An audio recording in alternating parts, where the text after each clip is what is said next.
আসসালামু আলাইকুম। কেমন আছেন সবাই? আমি আলহামদুলিল্লাহ ভালো আছি। গাঁদা ফুল কীভাবে আঁকতে হয় দেখাবো, কিন্তু একটু অন্যভাবে। তার জন্য প্রথমে আমি রং করে নিব, তারপর পেন্সিলে কাজ করব, মানে ড্রয়িংটা পরে করব। সেজন্য প্রথমে আমি কাঁচা হলুদ, পরে কমলা কালার দুটো মিক্সড করে দিয়েছি। এর উপরে এখন আমি ফুলটা এঁকে নেব। তো দেখুন আমি কিভাবে পাপড়িগুলো এঁকে নিচ্ছি।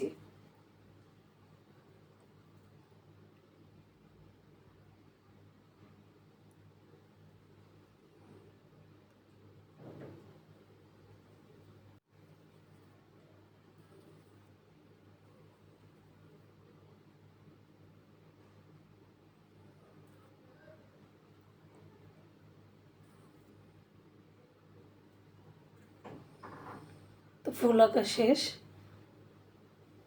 এখন আমি যে কাজটা করছি, সামনের দিকে যে পাপড়িগুলো, এগুলো পাপড়ির নিচে হালকা একটু একটু কালো করে দিচ্ছি, যাতে বোঝা যায় এটা একটু আলাদা আলাদা মনে হয়, মানে একটু রিয়েলিস্টিক বানানোর জন্য। মানে একটা পাপড়ি থেকে আরেকটা পাপড়ি একটু আলাদা আলাদা হয়ে আছে, এরকম একটা বোঝা যাবে। এখন কলিটা করে নিচ্ছি।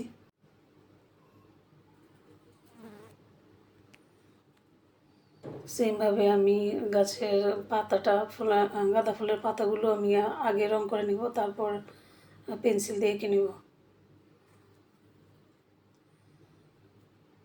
এই কালারটার উপরে পরে আমি সবুজ হালকা কালার দিয়ে দিব, মিক্সড করে একসাথে।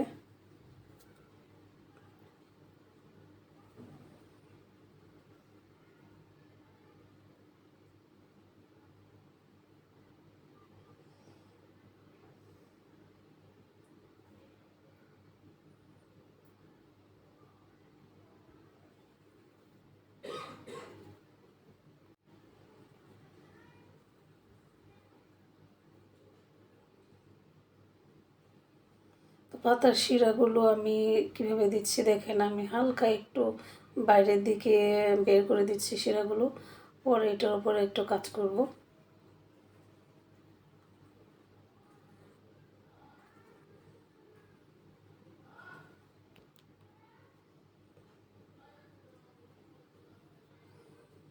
এখন আমি একটু হালকা ঢেউ ঢেউ করে দিয়ে দিব।